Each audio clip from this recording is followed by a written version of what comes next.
Split your thighs like an orange and drink your blood like it's juice.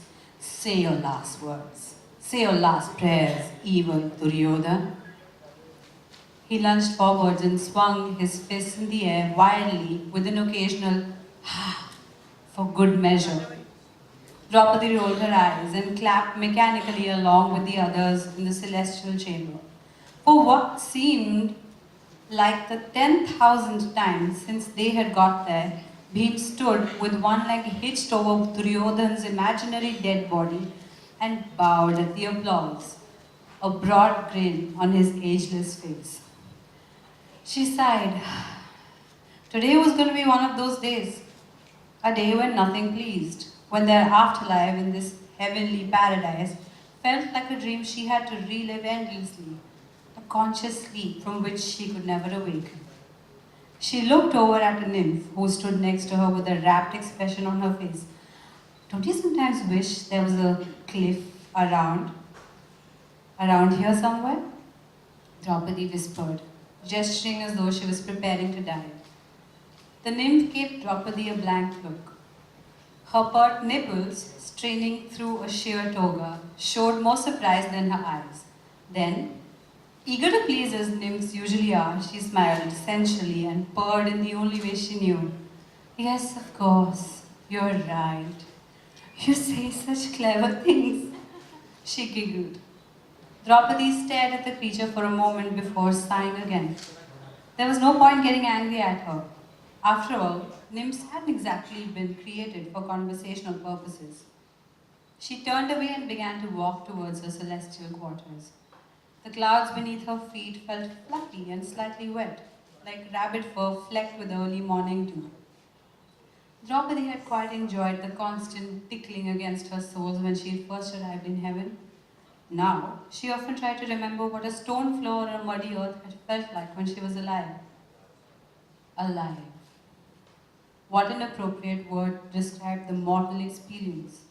She remembered a moment a long, long time ago when, as a girl, she had submerged herself underwater until she felt faint and then broken through the surface with long gulps of air. Never had she felt more grateful for the invisible sustenance of mere breath.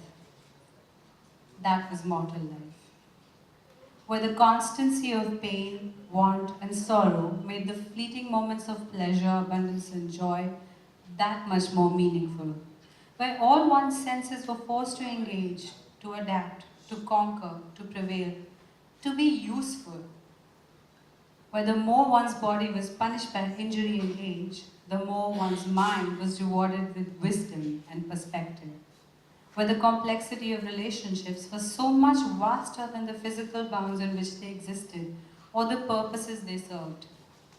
That had been her life once, when she had been alive, a long, long time ago. Draupadi sighed yet again.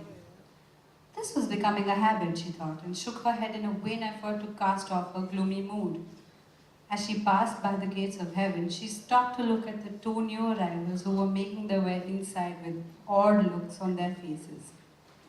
Very few came in these days, mostly crumpled old men with shaven heads and flowing ochre robes who chanted a lot of gibberish and always had an irritating smile on their faces. For some strange reason, they all seemed to be called Lama. She considered the two men. Draupadi usually never spoke to new arrivals, but perhaps her mood would lighten if she talked about the mortal world with those who had only just arrived from there. She walked up to the men, who huddled together as they saw her approach. Be at ease, old men, she commanded.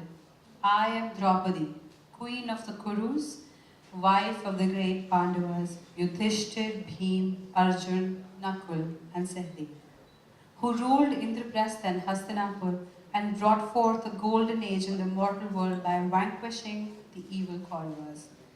She smiled grandly. The two old men stared back at Draupadi, bewildered. It was apparent from their expression that they had no idea what she was talking about. You know not of me? Draupadi's eyes widened. Do mortals not sing about the valor of my husbands in battle and of my beauty and grace? Do they still not worship us as the children of gods? The men looked at each other and then back at her. They shook their heads with trepidation and said, "Excuse us, sister. We are monks and we only worship the Buddha." Buddha? I've never met him. What is he the god of? Asked Draupadi. Sister, Buddha is not a god.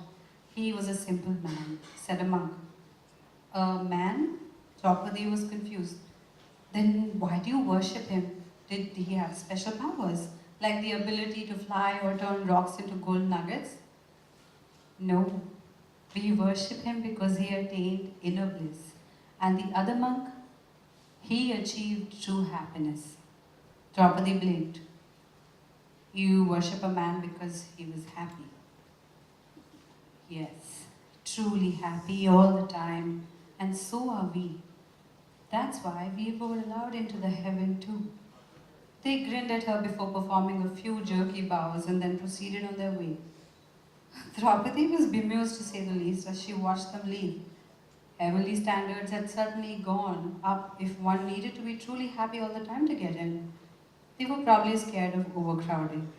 She couldn't remember the last time she'd been even a little truly happy, and her mood plummeted again. So much for talking to formal mortals, she thought, and stomped towards her chambers.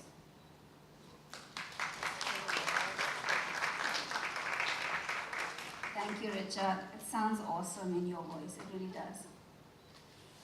I'm going to read a passage now from the book, and I'm just going to set it up a little bit for you.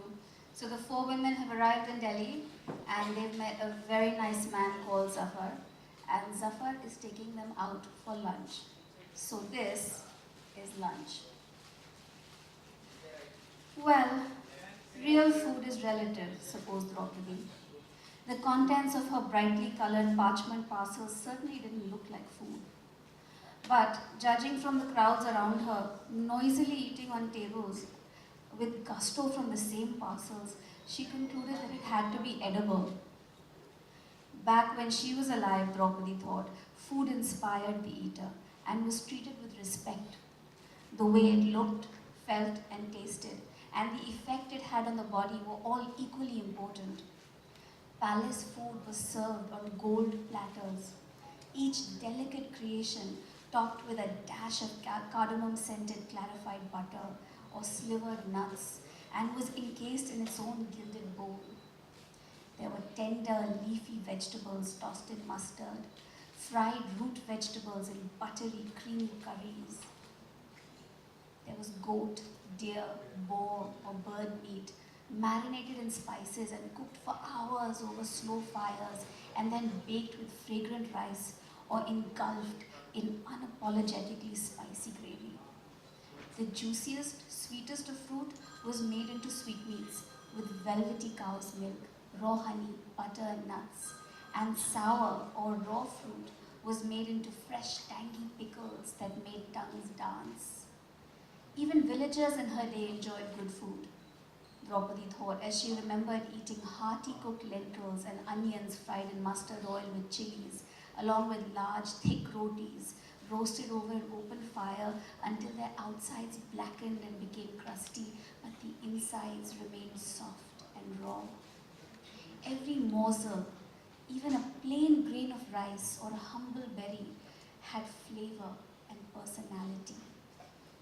This was, she made a face as she looked down at what seemed like a flat cow dung patty in between two pieces of soft dough.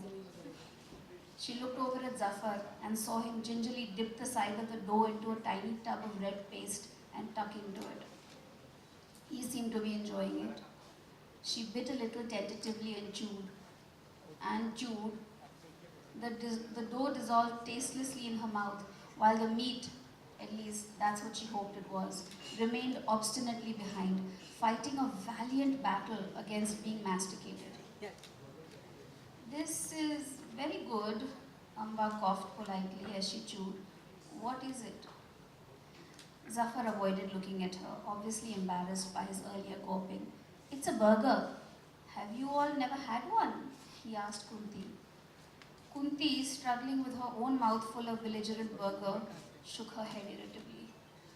Draupadi could sense that she was getting overwhelmed by the noise and impatient to get to the orphanage. She didn't blame her. The noise and commotion inside the eating house was like being inside a birdhouse, its relentless cacophony enveloping them like a blanket. It frazzled the nerves and saturated the senses. What was it with the noise level everywhere, she wondered. One didn't even get a break from it indoors. Gandhari hadn't touched her burger. She sat stoically staring at it before she spoke. What is it made from? Zafar smiled at her. Well, my guess is cardboard mostly, but they say it's bread and meat. In the rest of the world they use beef, but that would never sell in India, so they say it's mutton. You can never be too sure though. Are you vegetarian? Sorry, I didn't ask. I can get you something else if you like. Yes, get me something else, said Gandhari haughtily, looking at her burger as if it was going to bite her instead.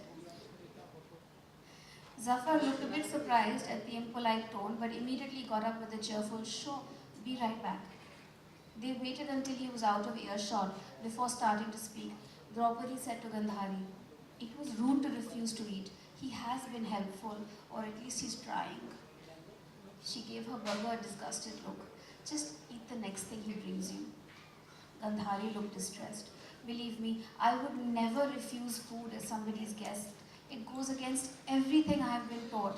But she gestured at her parcel in disgust.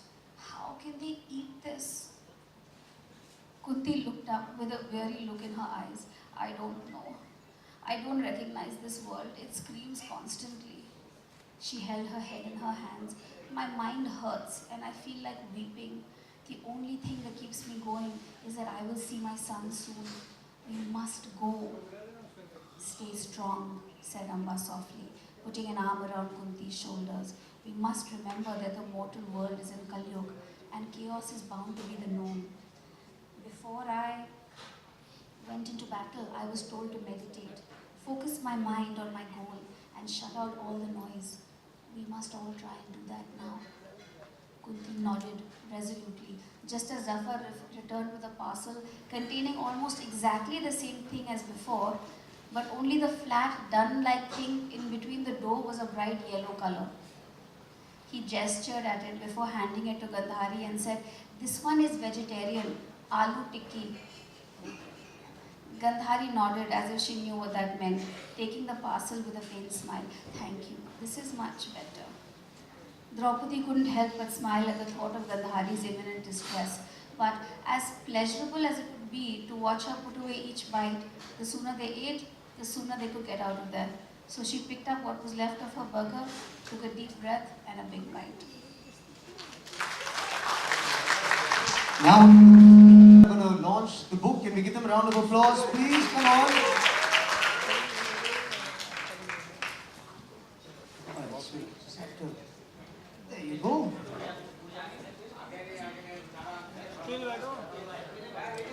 Screen नीचे बैठो ना